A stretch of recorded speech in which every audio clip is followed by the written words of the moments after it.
திருப்பரங்குன்றம் மலை உச்சியில் கார்த்திகை தீபம் ஏற்ற அனுமதி வழங்கியிருக்கிறது மெட்ராஸ் உயர்நீதிமன்ற மதுரை அமர்வு. கூடுதல் விவரங்களோடு செய்தியாளர் மாரிச்சாமி இணைப்பில் இணைந்திருக்கிறார். மாரிச்சாமி, தொடர்ந்து இந்த வழக்கினுடைய தகவல்களையும் தற்பொழுதைய உத்தரவு தொடர்பான தகவல்களையும் பகிர்ந்துக்கோங்க.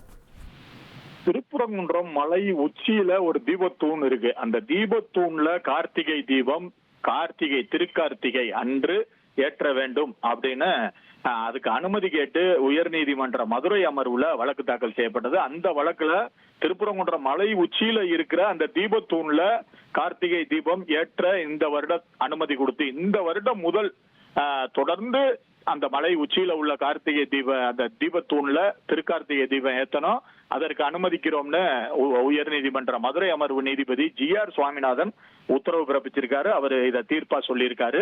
இந்த வழக்கு தொடர்ந்து நடந்துகிட்டு இருந்துச்சு. இந்த வழக்கு மதுரையை சேர்ந்த ராம ரவிக்குமார் அப்படின்றவரு இந்த வழக்கு உயர்நீதிமன்ற மதுரை அமர்வுல தாக்கல் செஞ்சாரு.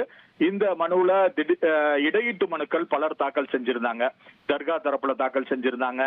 அரசு தரப்புல ஆஜரான வழக்கறிஞர்கள், அதாவது தொடர்ந்து இந்த அவரு மதுரையை சேர்ந்த ராம ரவிக்குமார் அவருடைய மனுவுல கார்த்திகை தீபம் முருகனுக்கு உகந்தது, திருப்பரங்குன்றம் அறுபடை வீடுகளில் ஒன்று, அது திருப்பரங்குன்றம் மலை தொடர்பான வழக்குல திருப்பரங்குன்றம் மலையின் உச்சியில கார்த்திகை தீபத்தை ஏற்றுறதுக்கு அனுமதி வழங்கப்பட்டிருக்கு. ஏற்கனவே இது உத்தரவுலாம் இருக்கு. ஆனால் திருப்பரங்குன்றத்துல இது நடைமுறையில இல்ல. இந்த ஆண்டு அந்த மலை உச்சியில உள்ள தீபத்தூண்ல தீபம் ஏத்தணும், அதற்கு உத்தரவிடணும் அப்படின்னு கேட்டிருந்தாரு. இந்த வழக்கு தொடர்ந்து நீதிபதி GR சுவாமிநாதன் விசாரிச்சுட்டு வந்தாரு. தர்கா தரப்புல இந்த வழக்குல வக்ஃப் போர்டையும் எதிர்மானதாரராக சேர்க்கணும்னு கேட்டிருந்தாங்க. அதுபோக இடையீட்டு மனு தாக்கல் செய்தவர்கள் தரப்புல 1947ஆம் ஆண்டு ஒரு வழிபாட்டு தலம் எந்த நிலையில் இருந்ததோ அதே நிலையை பராமரிக்க வேண்டும். ஆகவே முன்பு எந்த இடத்தில் கார்த்திகை தீபம் ஏற்றப்பட்டதோ அந்த இடத்திலேயே ஏற்றப்படணும்னு வாதிடப்பட்டது.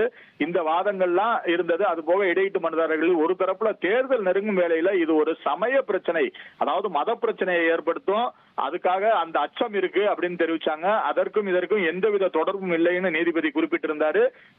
திருப்பரங்குன்றம் மலை உச்சின்றது தர்காவை சேர்ந்தது என வழக்கறிஞர் வாஞ்சிநாதன் அவரது தரப்புல வாதிட்டாரு. அதற்கு நீதிபதி திருப்பரங்குன்றத்துல 23 அதாவது 2-3 மலை உச்சிகள் இருக்கிறது, இதுல எந்த மலை உச்சியை இது சொல்றாங்க அப்படின்னு முடிவுக்கு வர முடியாது அப்படின்னு குறிப்பிட்டிருந்தாரு.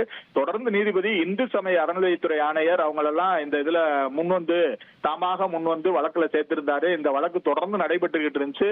இந்த நிலையில அனைத்து தரப்பு, அதாவது இருதரப்பு, அனைத்து தரப்பு, எதிர்த்தரப்பு, அரசு தரப்பு, எல்லா தரப்பு வாதங்களையும் கேட்டிருந்த நீதிபதி தீர்ப்புக்காக ஒத்தி வச்சிருந்தாரு. இப்ப தீபம் ஏற்றுவதற்கான முழு பாதுகாப்பையும் தமிழ்நாடு அரசு, போலீசார் வழங்க வேண்டும்.